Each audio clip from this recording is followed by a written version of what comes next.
Est-il permis, le jour du sabbat, de faire le bien ou de faire le mal, de sauver une vie ou de tuer?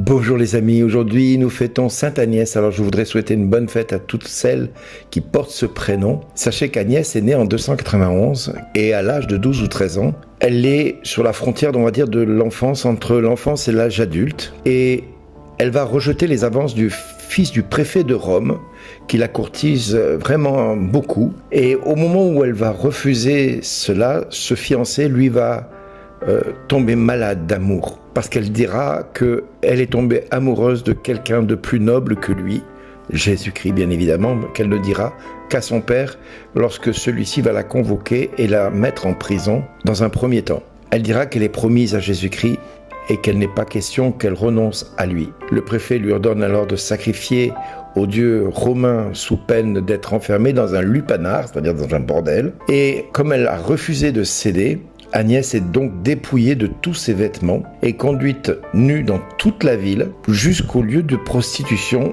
où elle devait finir ses jours. Mais ses cheveux se mettent à pousser de manière miraculeuse, recouvrant entièrement toute sa nudité, et arrivé au lupanar, un ange apparaît et enveloppe cette dernière d'une lumière tellement éblouissante que le lupanar devient un lieu de prière, au point que le préfet lui rend visite, bien décidé de la conquérir, et le démon l'étrangle et il meurt. Fou de colère, son père ordonne qu'Agnès soit alors brûlée vive sur la place publique, comme une sorcière. Mais le feu va l'épargner, va détruire ses bourreaux finalement par le feu, et Agnès est donc égorgée dans un premier temps, avant que le bourreau ne frappe définitivement en lui coupant la tête. C'est une première version de l'histoire de Sainte Agnès. La seconde n'est pas plus mal, n'est pas moindre, mais il faut savoir que celui qui a voulu la charger d'être prostituée fut brûlé lui-même par le feu, alors que le martyre de Sainte Agnès a été à un moment donné vécu pendant la persécution des Dioclétiens, cet empereur romain qui n'aimait pas trop les chrétiens. Alors pourquoi je parle de Sainte Agnès? Parce que aujourd'hui l'Église fait l'éloge de Jésus qui demande à savoir, est-il permis de faire le bien ou de faire le mal, de sauver ou de tuer? Mais les pharisiens qui étaient autour de Jésus se taisaient tous. Mais lui, promenant son regard sur eux avec colère, navré de l'endurcissement de leur cœur, dit à l'homme qui était devant lui, « Étends donc la main maintenant. » Et il l'étendit et sa main redevint normale. Cet homme qui avait une main paralysée, Jésus l'avait fait mettre devant tout le monde pour bien montrer qu'il était capable de guérir même le jour du sabbat. Parce que la question était là. Est-il permis le jour du sabbat de faire le bien ou de faire le mal, de sauver une vie ou de tuer? Eh bien, Jésus nous enseigne comment, pour lui, il est essentiel de ne pas négliger ce temps qui nous est proposé depuis que nous sommes nés jusqu'à notre fin de vie, jusqu'à la fin de notre histoire, de pratiquer l'amour. Et de pratiquer l'amour, ça veut dire, est-il permis de sauver ou de perdre, de faire le bien ou de faire le mal? Et ça va tout à fait avec le thème de ce jour où le Parlement, le gouvernement, l'État est en train de voter une loi pour valider l'euthanasie, la fin de vie, comme ils appellent, ou tout simplement le suicide assisté. Mais tout cela est une hypocrisie manifeste. Il faut bien savoir aujourd'hui que l'État a déjà pris sa décision depuis des lustres.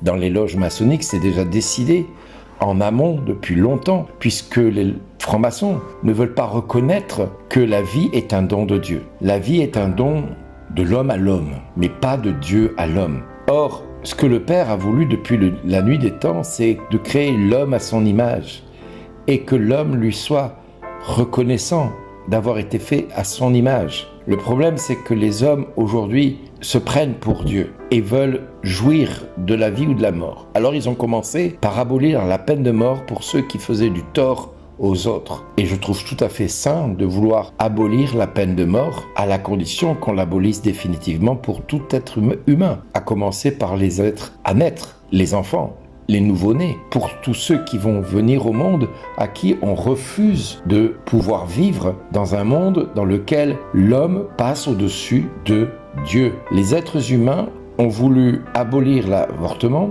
et ils l'ont obtenu. Ils l'ont même inscrit dans la table de la Constitution. Donc maintenant c'est râpé, on ne pourra plus l'enlever. Sauf s'il y a une nouvelle modification de la Constitution. Mais c'est pas gagné, parce qu'il y aura toujours ces humanistes francs-maçons qui s'élèveront contre, sous le prétexte qu'on atteint à la liberté de la femme.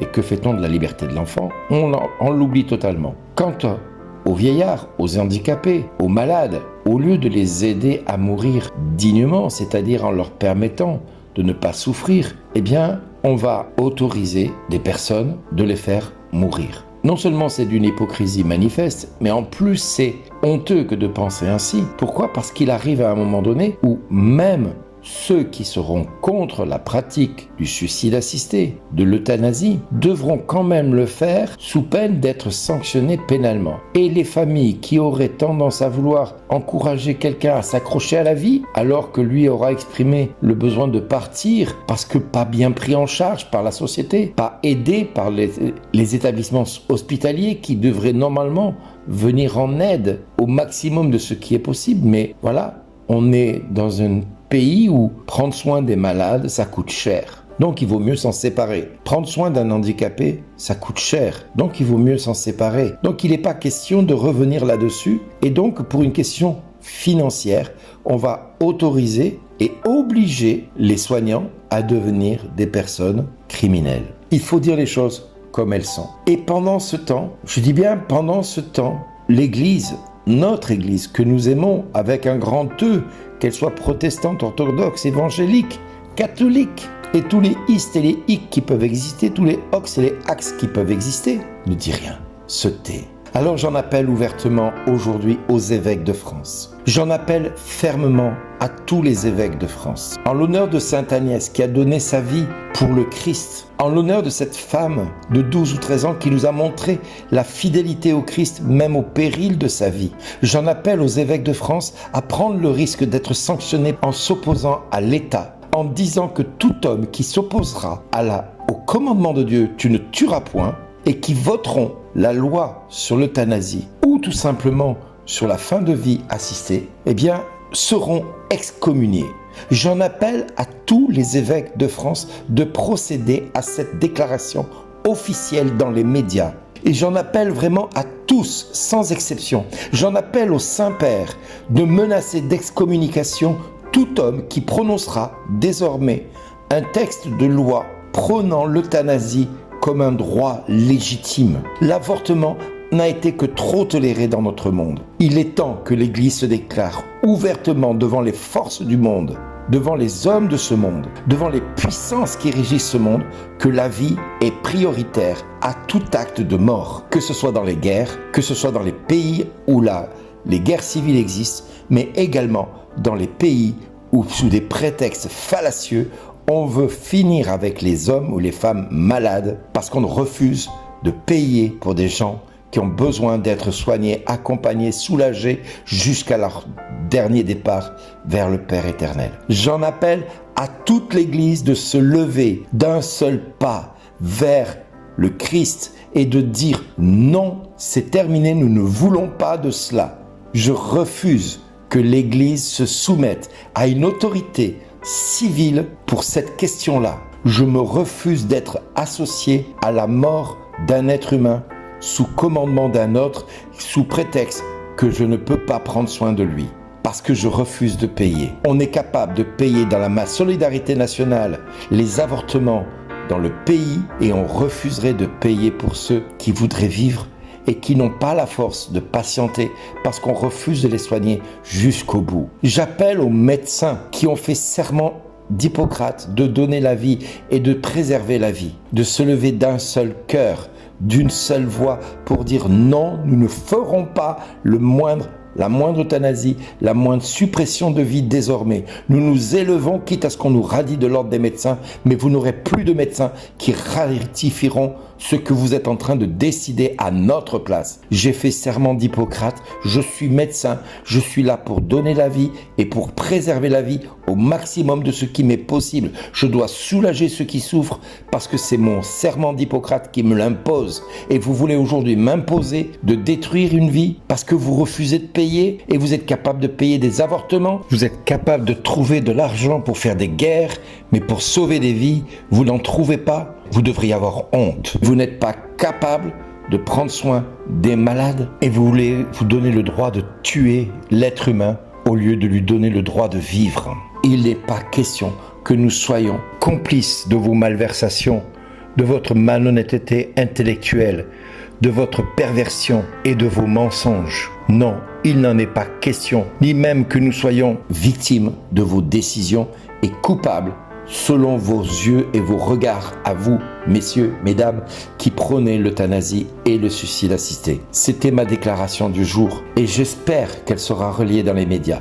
J'espère qu'elle sera relayée auprès de chacun de vos prêtres, de vos pasteurs. Il est temps que l'Église se lève d'un seul cœur, d'une seule voix, d'un seul corps et dise non, non, non, cela suffit. Nous refusons de nous soumettre à une telle loi et nous ferons une désobéissance civile, quelle que soit la peine à encourir, à l'exemple de Sainte Agnès qui a accepté de perdre la vie plutôt de perdre sa virginité pour des besoins humains machiavéliques. Parce que le but, c'est de détruire l'œuvre du diable qui est en train de s'imposer dans le monde. Oui, le diable existe, messieurs les prêtres, messieurs les évêques. Cessez de contre-attaquer, cessez de critiquer ceux qui s'opposent aux démons. Cessez de les condamner parce qu'ils s'opposent aux démons, parce que vous ne croyez plus en son existence. Un certain pape déclarait « Les fumées de Satan sont rentrées dans l'église », mais un autre déclara « Il n'y a pas que les fumées qui sont rentrées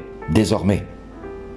Alors à bon entendeur salut à chacun de nous de vivre notre baptême et de nous élever en opposant à tous ceux qui voudraient nous imposer leur manière de croire, leur manière de penser et leur manière d'espérer. France, qu'as-tu fait de ton baptême? France, qu'as-tu fait du rang de fille aînée de l'Église que tu occupais jusqu'à maintenant et que tu as laissé tomber? Tu as accepté d'être déshabillé de ton identité chrétienne, France. Il n'est pas question que nous nous soumettions plus longtemps à ce diktat qui veut que nous disparaissions de ce pays qui a vu la foi chrétienne se développer, grandir et conduire le peuple de France là où il en est aujourd'hui. Alors je te le redis, France, qu'as-tu fait de ton baptême? Réveille-toi au peuple de France de ta torpeur, de ton silence. Cesse de te soumettre bêtement à des diktats purement humanistes et maçonniques. Réveille-toi pendant qu'il est encore temps. La maladie, la fin de vie n'est pas une plaie, non. C'est de ne pas prendre soin de son frère, de lui venir en aide pour pas qu'il souffre, que c'est une plaie. C'est une honte même à la France que de prôner l'euthanasie plutôt que de venir en aide à son frère ou à sa sœur qui souffre. Ce n'est pas aider son prochain, ce n'est pas un acte fraternel, c'est un acte criminel. Disons les choses comme elles sont. Et maintenant, comme je le dis tous les matins, merci d'exister. Et j'attends que vous relayiez ce message. Merci à tous.